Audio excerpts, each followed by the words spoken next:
Boa noite, amigas e amigos de Os Analistas. Eu estou no lugar do apresentador oficial deste programa. Opa, tô brincando, sou eu mesmo. É porque hoje de manhã eu passei lá na barbearia Pais e Filhos e o Pires me transformou num homem decente e sério. Um abraço para o Manuel também. E hoje é um dia de coincidências, porque eu tinha convidado um caboclo para vir aqui no programa, porque ele é importante. Ele é o superintendente de um órgão federal que pode transformar a vida da gente para melhor.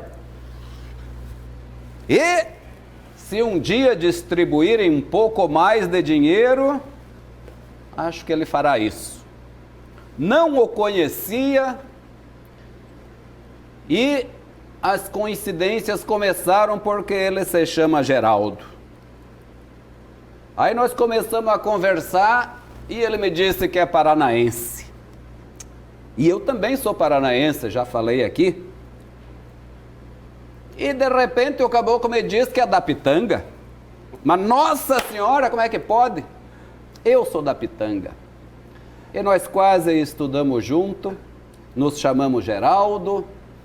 E eu estou brincando, foi o Felipe que pediu para eu falar com o meu sotaque, que eu aprendi a falar, mas eu já desaprendi.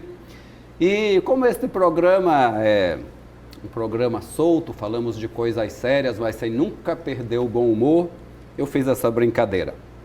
Até porque a vida sem humor não vale nada. Hoje nós recebemos o meu xará, conterrâneo, duplamente conterrâneo e quase amigo de infância, Geraldo Siqueira, superintendente da FUNASA. Seja muito bem-vindo, Geraldo. Obrigado, xará, obrigado, Geraldo, né? Lá do sul a gente fala tocaio, né? Nosso tocaio. Obrigado pelo convite e espero aí ter um momento bastante aprazível com vocês aí, a gente conversar sobre aquilo que nós nos propusemos. Meninos, que coisa, hein? Olha, é emocionante. Como coincidência, descobriu isso nessa mesa, né? Não foi nem antes, descobriu agora há pouco. Né? Não é assim que vocês falam? Nossa Senhora! Eu quero dizer o seguinte, eu sou já daqui de cima, essa cara aqui é um disfarce, eu sou nativo albino, na verdade, entendeu? Mas Geraldo, tu tá bonitinho hoje, Geraldo? Muito obrigado. Eu tanto reclamei, né? Obra do Pires. São do Pires. 3 semanas prometendo cortar o cabelo, cumpriu finalmente. A xícara finalmente, né? Mas quando eu cheguei lá na barbearia, eles riram de mim, porque tava feio, né? Tava bravo. Tava. Desculpem, amigos, é a pandemia. Faz parte. Mas assim, eu quero te dizer o seguinte, que tu deve ter conhecido ele bebê, porque eu conheci ele menino. Então deve ter alguma coisa errada, né? Não sei se tu notou que como ele cortou o cabelo e fez a barba, eu tirei o óculos. Pra harmonizar mais. Né? O problema é enxergar alguma coisa, né? Mas tudo bem, já voltamos de novo. Professor, seja bem-vindo. Obrigado, Felipe. Né? Inicialmente lhe desejar sorte nesse cargo, porque eu imagino o quanto, né, o senhor não está sendo cobrado, principalmente num período desse de pandemia, principalmente com todo esse processo do marco do saneamento básico sendo discutido, porque foi aprovado. Mas agora tem regulamentação, agora tem quem tem mais força para trazer mais dinheiro, quem é que consegue trazer o empresariado. Eu lhe confesso que por 2 vezes aqui já nesse programa e lá nas colunas eu já coloquei que eu olho, se eu estiver sendo leviano, por favor, eu olho esse processo todo como um dos maiores esquemas que pode acontecer de corrupção nesse país. Só que, ao mesmo tempo, esse país precisa ser saneado. Não é só na corrupção, é na saúde. Então, para cada $2 ou $5, cada hora dizem uma coisa, né, nós salvamos uma vida. nós não economizamos. E aí, professor? É mais uma história para político contar ou sai mesmo o saneamento e nós vamos ter um país limpo? Eu acredito que o marco regulatório foi de suma importância, principalmente no momento que se avizinha o Brasil hoje. Não só a questão da pandemia, mas a questão das tratativas para que a gente possa, de uma maneira ou outra, melhorar a situação endêmica da saúde do Brasil. Então, para cada R$1 que é aplicado no saneamento básico, você, segundo a própria Organização Mundial de Saúde, você economiza 4 na área da saúde, na área fim. Então, o marco regulatório, na realidade, ele veio atribuir situações para que houvesse uma certa correção, principalmente das questões do tratamento entre os entes da federação. Então, eram as situações de empresas estatais operando as atividades de água e esgoto sem um procedimento licitatório. Então, para tentar melhorar também uma equação para a questão também baratear, mas também pegar o profissionalismo da situação. Porque não só a questão da água e do esgoto, o que o marco regulatório disse de forma sucinta? Colocou diretrizes para que até 2033 tenhamos 99% de aplicabilidade para a água tratada e até 90% para sistema de resíduos sólidos e tratamento de esgoto.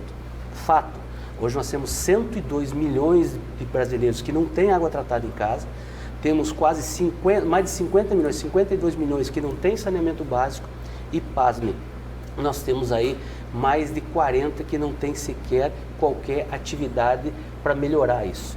Como nós vemos isso? É preocupante numa situação histórica? Porque ao longo dos anos nós vemos muito dinheiro sendo investido e pouca aplicabilidade. Mas o marco regulatório, como ele tem um drive de vários setores, eu acho que a situação é de ter um input positivo. Então, o Ministério do Desenvolvimento Regional, com a ANA, Agência Nacional de Águas, a FUNASA, que vai atuar em situações rurais, em municípios de até 50 mil habitantes, então vai ter uma situação. Eu acredito, Felipe, que o poder fiscalizatório dos controles, dos órgãos de controle externo ficam mais fáceis de serem controlados.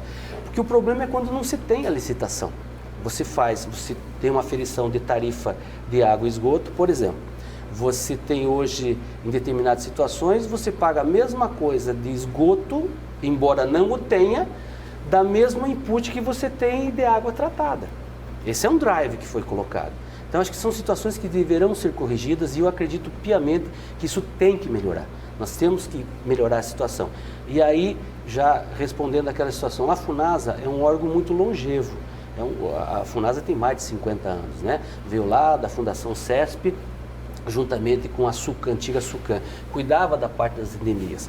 É uma instituição que tem, além de ser uma situação longeva, tem servidores longevos que têm vasta experiência, mas que precisam também, ao longo do tempo, terem essa reciclagem. E por isso que há que se ter esse controle também, para que a gente possa atuar nos municípios de até 50 mil habitantes.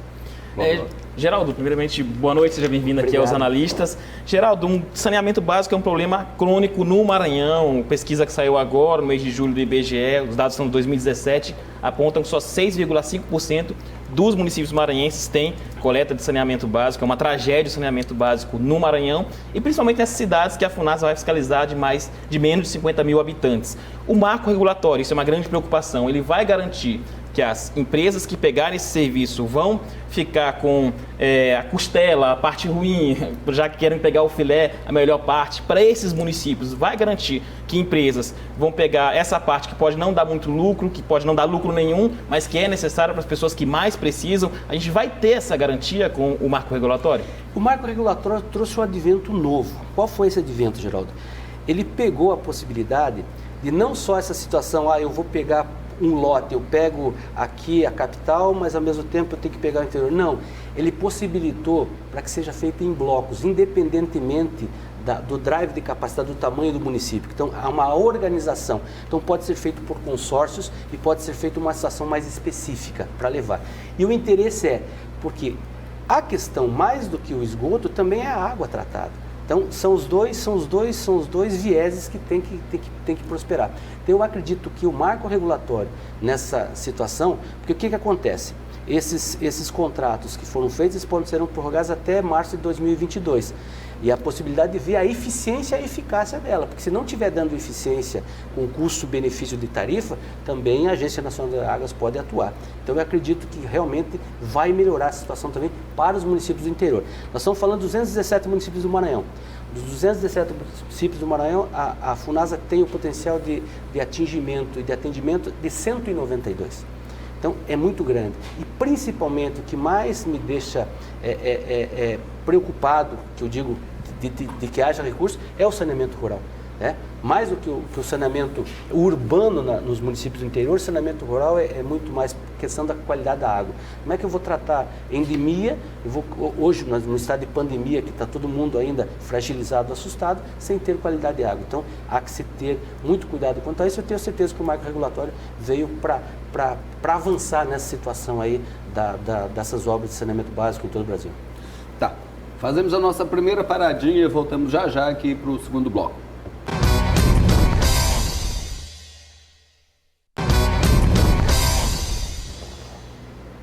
De volta com os analistas, hoje recebemos o superintendente regional da FUNASA, que é a Fundação Nacional de Saúde, não é isso? Isso.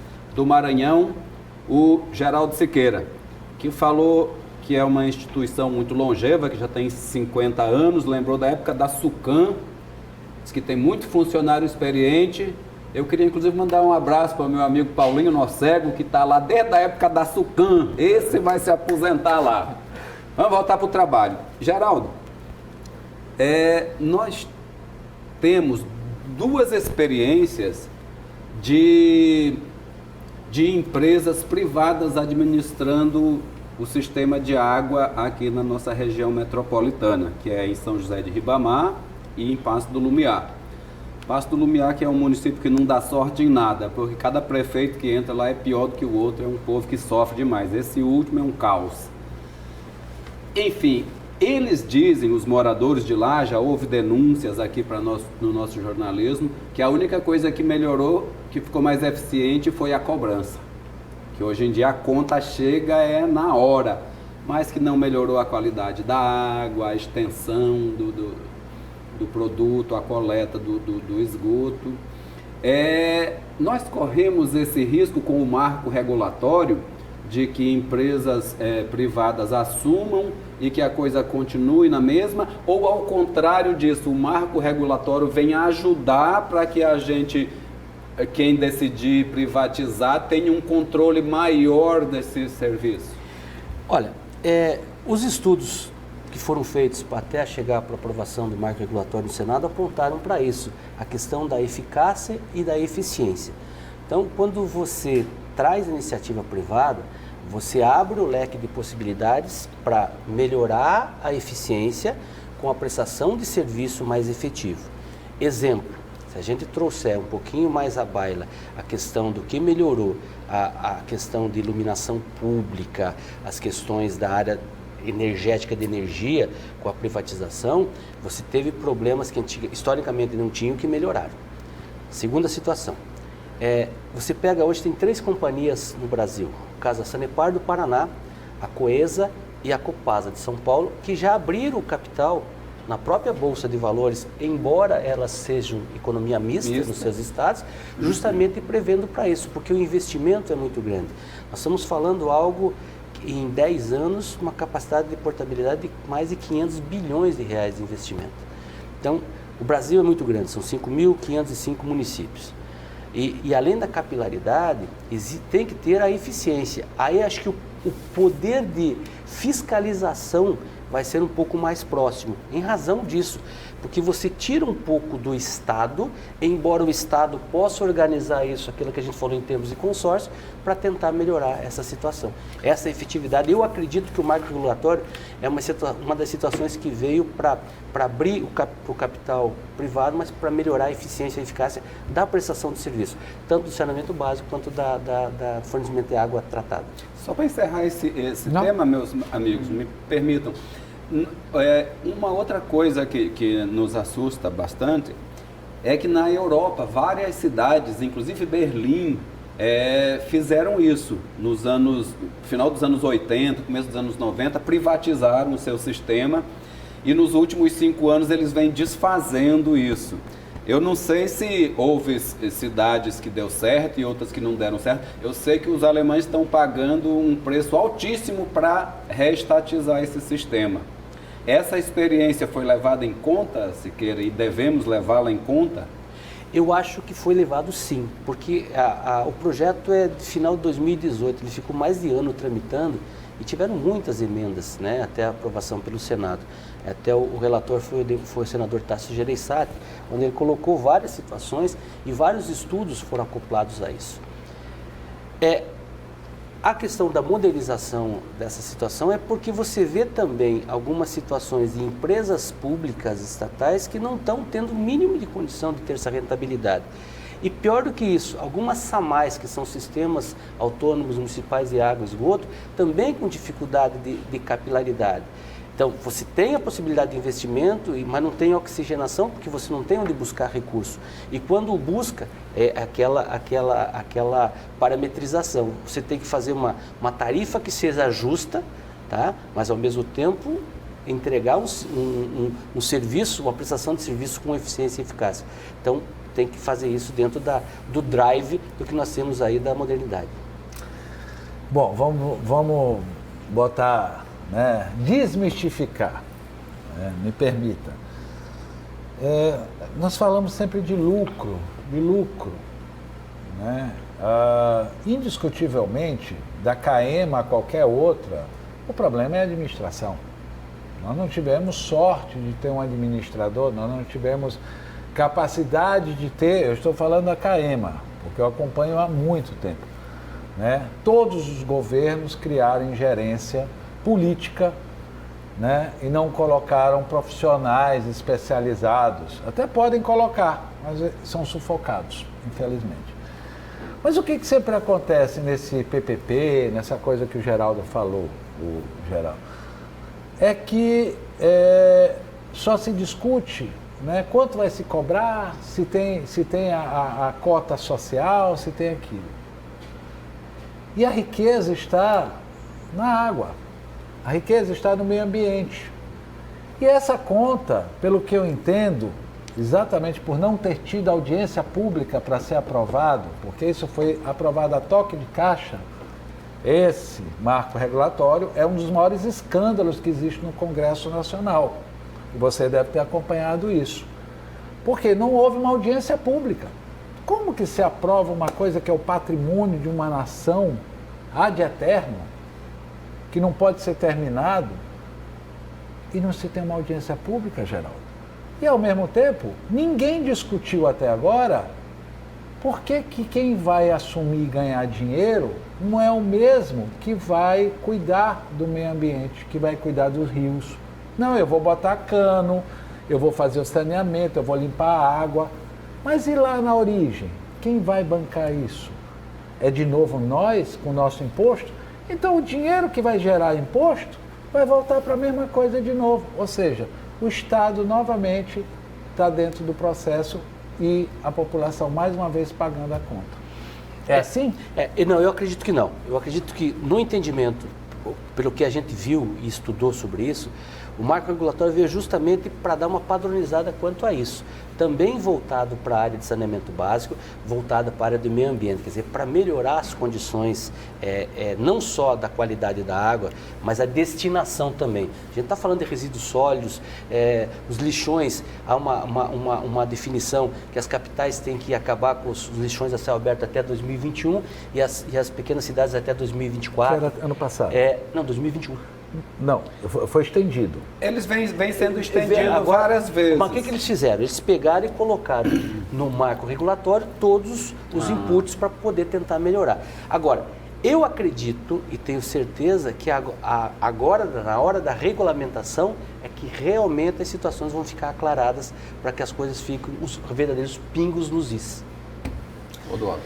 Geraldo, a FUNASA é tradicionalmente um cargo muito político. A Superintendência do Maranhão, inclusive, muito mais político ainda. A sua antecessora era nada menos do que a candidata a governadora do Maranhão, do Jair Bolsonaro, do presidente Bolsonaro. Antes, o Arnaldo Melo, ex-presidente da Assembleia, foi diretor executivo na Nacional. Antes, o André Campos, todo mundo conhece ele da política, do MDB, foi o superintendente. Então, a gente conhece seu currículo bom, técnico, mas eu queria saber também qual é o lado político do Geraldo, como foi a sua indicação, o senhor apoiou o presidente Bolsonaro, teve essa articulação política, como é a questão política do Geraldo? O Geraldo era um gestor que tinha acabado de sair de uma gestão educacional de 15 anos, né? Tinha ido para uma outra área e estava com disponibilidade. E quando o meu currículo tecnicamente foi analisado pelo todo o pessoal da Casa Civil, é claro que tem a indicação pelo viés político, porque é um cargo político, mas a missão que eu recebi do presidente Giovanni Silva, que é o novo presidente da FUNASA, é realmente com atribuições de gestão, devolver a credibilidade que outrora a FUNASA sempre teve. Então, o link político está nessa parte. Tratar bem essa situação, com transparência, todas as questões das transferências que foram feitas e, principalmente, acompanhar aonde que a gente pode agir nos 192 municípios do Maranhão para melhorar a condição da qualidade de vida, principalmente do saneamento rural. Mas, para ficar ainda mais claro para os nossos telespectadores, o senhor não deve a sua dedicação a nenhum deputado federal, a nenhuma outra articulação assim? Na realidade, passou pela bancada, e a indicação foi meramente técnica. Houve uma análise de currículo. E hoje, como vocês bem sabem, para você assumir um cargo público federal, você tem que ter uma situação bem consolidada quanto a isso para poder ter essa definição de gestão. É verdade, inclusive, né, só aqui assinando e desmistificando, não houve ruído. Eu realmente queria saber, porque eu realmente não vi ninguém assumindo a paternidade, nenhum deputado geralmente eu não vi assume, ninguém atacando, né? Na época eu até disse assim, gente, eu o conheço como professor, né? Mas, ô Geraldo, me diga uma coisa, você tem a sua formação em artes visuais, que é outra referência nossa, eu sou do teatro, do cinema, e na educação, que é a sua grande experiência. Aí você tem um mestrado lá que envolve gestão, que isso o qualificaria para ser gestor acho que em qualquer órgão. Mas justamente na FUNASA, o que tem no seu currículo que lhe direcionou para lá? É a questão da gestão mesmo, da gestão propriamente dita, né? Para você organizar as situações, os indicadores de qualidade, porque como é um órgão bastante longevo, é um órgão bastante técnico também, você precisa de alguém para que dê rumo e ritmo para os indicadores. E essa foi a solicitação que o presidente me fez, o presidente Giovanni. Então, Geraldo, vamos devolver a credibilidade, resgatar a credibilidade de um grande órgão que tem um papel em razão vamos dizer assim, das similaridades do Maranhão. Então, eu acho que a FUNASA tem um compromisso, um dever de ofício de prestar cada vez mais assistência aos municípios do interior do Maranhão. E é isso que foi me dada essa questão da gestão. Então, e eu sou apaixonado por isso, né? Eu saí do Paraná em 2005, né? Eu fui secretário de administração da Prefeitura de Curitiba, fui secretário do governo também lá. Então, a gente tem uma experiência também na área pública e depois eu já tinha o viés também, essa questão do viés em empresas privadas, né? Que eu fiquei como diretor e reitor de universidade durante 15 anos. Aí você tem toda a experiência. Vai explicar. Fazemos mais uma paradinha, voltamos já para concluir o programa.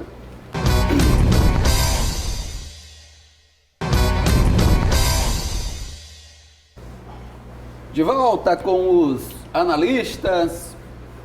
Hoje recebemos o superintendente regional da FUNASA do Maranhão, Geraldo Siqueira.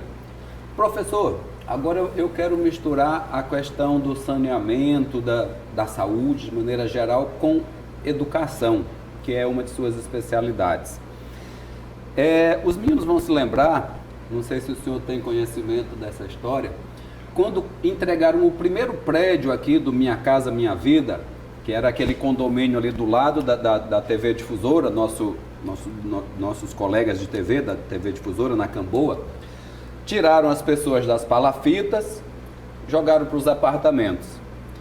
As pessoas arrancaram os vasos sanitários, jogaram fora, não sabiam usar o vaso sanitário, professor. Aí é que alguém se tocou e foi o governo Jackson Lago, né, Felipe? Não, foi o toque de caixa do final do Jackson Lago. Pois é. Aí, professor, aí botaram as assistentes sociais, o pessoal, para ir prestar informações básicas para as pessoas, que é outra coisa que nós estamos vendo aqui, campanhas para que as pessoas lavem as mãos, para que as pessoas tenham princípios básicos de higiene para evitar esse diabo desse coronavírus. Se a gente fizesse isso para evitar gripe H1N1, nós teríamos mais saúde. Como é que o senhor vê essa situação da saúde, principalmente da saúde básica, de ensinar a lavar as mãos, dentro deste momento em que a gente vive? Perfeito. A FUNASA tem, dentre as suas áreas de atuações, 5 grandes áreas. Uma é a questão do sistema de abastecimento de água, a outra é a questão do sistema de esgotamento sanitário, Sim. Tem as melhorias sanitárias domiciliares, que são os kits. O famoso kit banheiro. Kit banheiro, kits sanitários.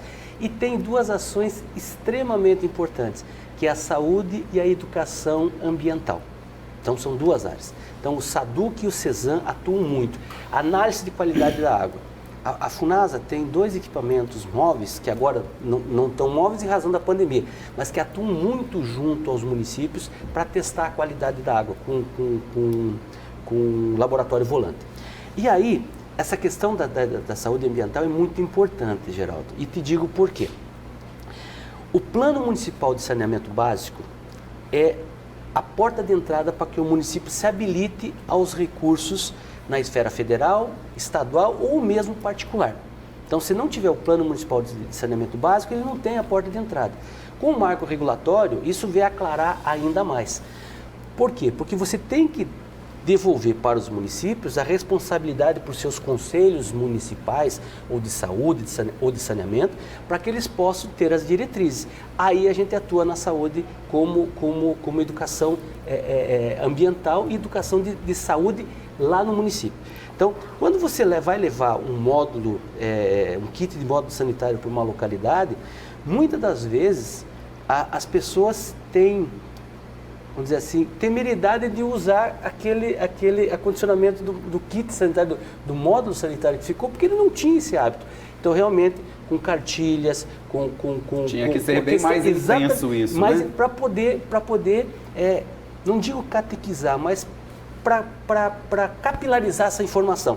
E aí a FUNASA atende muito bem, com uma equipe muito competente de pedagogas, a equipe de técnicos que vão trabalhar. É do CESAM e do SADUC para tratar da educação socioambiental. Professor, então vamos lutar para a gente multiplicar isso aí por 100, porque eu tenho um trabalho paralelo em meio ambiente lá pelo Fórum Carajás.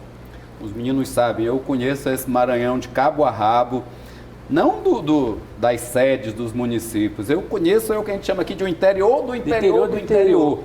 E, professor, um dos sofrimentos das nossas equipes é sempre ter que cagar no mato, porque, pelo amor de Deus, perdoem a brincadeira, mas porque o hábito continua, professor. Você chega lá numa comunidade que às vezes tem 100, 200 casas, nenhuma tem banheiro. Nem fossa séptica. Nada, não tem nem aquela casinha. É a velha casinha. Não tem nem isso, é no mato mesmo. Olha, às vezes a gente leva equipes de estudantes e as meninas sofrem, Felipe. Perdoe, me façam perguntas. É verdade. Quer comentar? Fica à vontade, professor. Eu acho que eu acho que o marco regulatório ele vem como forma de capilarizar essa informação, porque realmente tem, e não é só na região norte e nordeste, todo o Brasil, quando se vai para o interior, se tem essa fragilidade de entendimento. Né? Quando muito, uma privada, uma patente, uma casinha que eles falam. Né? Mas a gente tem que mudar essa mentalidade com educação. Com educação. Exatamente. Acho que a gente sempre volta para esse ponto, já reparou, professor? Verdade, é básico. E a FUNASA tem um papel preponderante nisso, ela tem uma responsabilidade grande de atuar juntamente aos municípios, principalmente desde a concepção do seu plano municipal de saneamento básico. Portanto, agora é que é a hora, já que o senhor chegou lá pelo currículo. É verdade. Tem que acabar com a palha de milho, né? Tem que acabar com a palha de milho, que é uma coisa impressionante. Dá né? tempo de mais uma pergunta para o professor. Eu queria perguntar sobre essas grandes obras, né, de profundidade, e onde impacta na questão da saúde, na questão do saneamento, feito pelo atual prefeito, porque é impressionante, a gente chega nos bairros que antigamente estavam todos alagados, que traziam muitas doenças, e hoje a gente não vê isso. Nós tivemos um inverno violentíssimo e nós não tivemos uma história de alagamento por essas obras.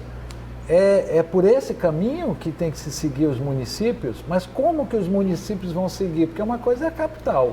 É uma coisa histórica. Nós que viemos do interior, e eu atuei também como gestor lá na prefeitura de Pitanga, lá quando recém-formado, aí o que você via? Poucos eram os gestores que tinham a visão de grandeza para fazer o enterramento do esgotamento sanitário, do manilhamento de água e esgoto, de águas pluviais. Então, a questão era muito mais fácil fazer um poste de energia que ficava mais visível, uma praça, do que fazer a parte que ficaria enterrada.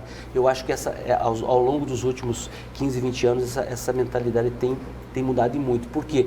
Porque as situações de não conformidade de algumas obras acabam gerando outros prejuízos. Então, quiçá, parabéns aí os gestores que têm essa visão, mas a gente tem que consistentemente estar insistindo, e principalmente a imprensa também de divulgar, de dizer quais são os encaminhamentos para a gente poder realmente melhorar cada vez mais. Voltamos de novo à questão da educação e da saúde, para ter essa conscientização de melhoria, não só pelo saneamento, mas também pelo esgotamento sanitário. Você falou no prefeito Edivaldo Holanda, ainda agora o nosso editor-chefe me chamou ali, disse que saiu uma matéria na Folha de São Paulo dizendo que o prefeito Edivaldo Holanda é o prefeito que mais perdeu, o segundo prefeito que mais perdeu popularidade das capitais brasileiras. Eu achei essa pesquisa meio esquisita, Felipe, porque o prefeito Edivaldo Holanda anda lá por cima da carne 59%. Seca. Eu até questionei, digo, gente, essa matéria está esquisita. Eu não tenho por que defender o prefeito. Nós temos um profissional aqui, né, que faz essa matemática, e nós sabemos que um cara que tem 140 e poucas obras para inaugurar ainda até o final do ano, já está com 59%. É só fazer o cálculo, ele passa de 82%. Todos os candidatos estão querendo o apoio dele, então a matéria da Folha está esquisita. Vamos brincar de bloqueio ou compartilha? Você não soube me amar, você não soube me amar, oh baby, não. Professor, não é do nosso tempo, mas nós continuamos no tempo, então acho que o senhor gosta das redes sociais, né? Então vamos brincar aqui de bloqueio ou compartilha. Eu vou mostrar uns caboclos aí pro senhor. Bota o primeiro, meninos. Tá aí, ó, o ex-ministro da Saúde, Luiz Mandetta. O senhor bloqueia ou compartilha? Olha, algumas situações de não conformidades durante a gestão dele acabaram gerando uma série de outras situações difíceis, principalmente na área da pandemia. Se eu pudesse, eu compartilhava. Tá? Mas eu acho que nesse momento, depois do que aconteceu, eu bloqueava por algumas situações. Mas acho que ele teve uma consciência bastante lógica na época. Então, de qualquer forma, como eu sou extremamente da área da comunicação, eu compartilhava. Tá bom. Segundo, bora ver. O governador Flávio Dino, o seu bloqueio ou compartilha? Sem problema nenhum, meu amigo pessoal, independentemente de... você é amigo do governador, Sempre fomos professores juntos, né?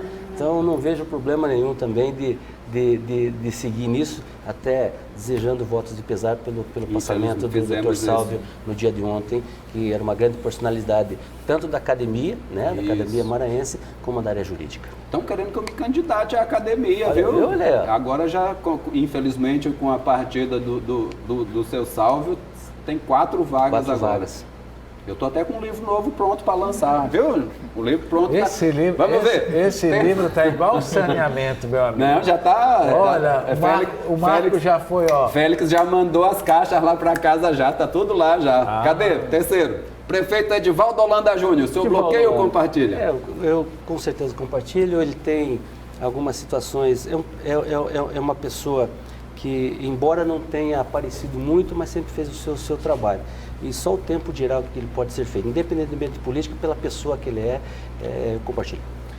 Muito bem, estou esperando, viu, prefeito? Tem gente prometendo que o senhor vem. Está pertinho o aniversário da cidade. Aniversário. Vamos ver, para terminar. Olha lá, professor, o Fabrício Queiroz, o senhor compartilha ou bloqueia? Eu não o conheço.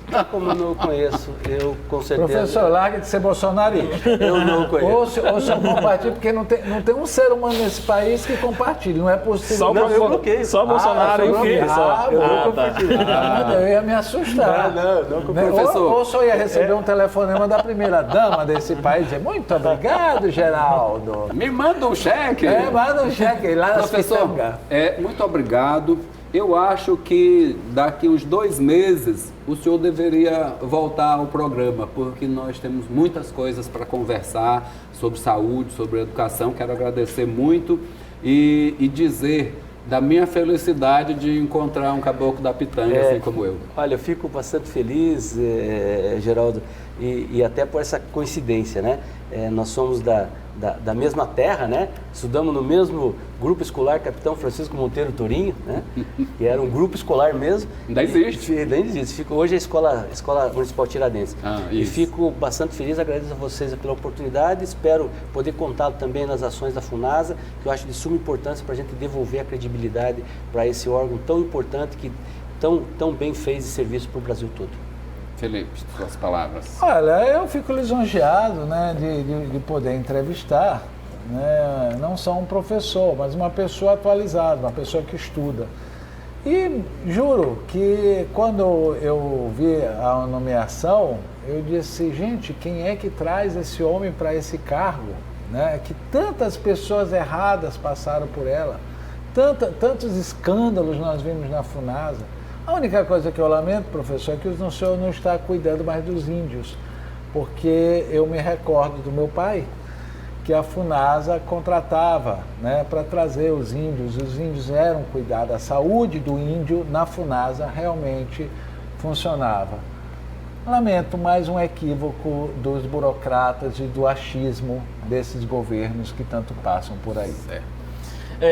Primeiro, obrigado pela entrevista, professor Geraldo, é um prazer mesmo entrevistá-lo e dizer que eu espero que realmente agora a FUNASA cumpra um papel que é fundamental, que é levar essas obras que a gente fala, né, que ficam escondidas, que parece que não aparecem porque não dão voto, mas que para milhares de maranhenses que estão ali escondidos, como a gente falou, no interior, é preciso levar o mínimo. Eu lembro de uma história que o secretário Felipe Camarão disse quando entregou uma escola que uma criança perguntou o que era aquilo. Não fazia ideia do que era um vaso sanitário. É mais uma dessas histórias que a gente vê no Maranhão. É preciso mudar muito essa realidade. Boa sorte, viu, professor? Obrigado. Grande abraço. E os amigos, obrigado pelas mensagens que mandam elogiando e obrigado pelas críticas. A gente sempre tenta melhorar, né, meninos? Aqui não existe Importante perfeição.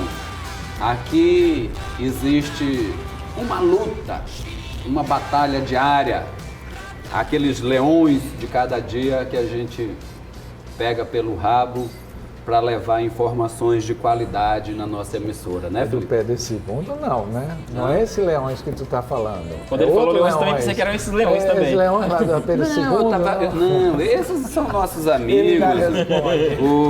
É o leão por dia que a gente tem que matar, que é uma expressão que não é muito boa de se usar hoje em dia, mas enfim. Grande abraço, amanhã estaremos de volta aqui com o secretário Rodrigo Lago. Até lá.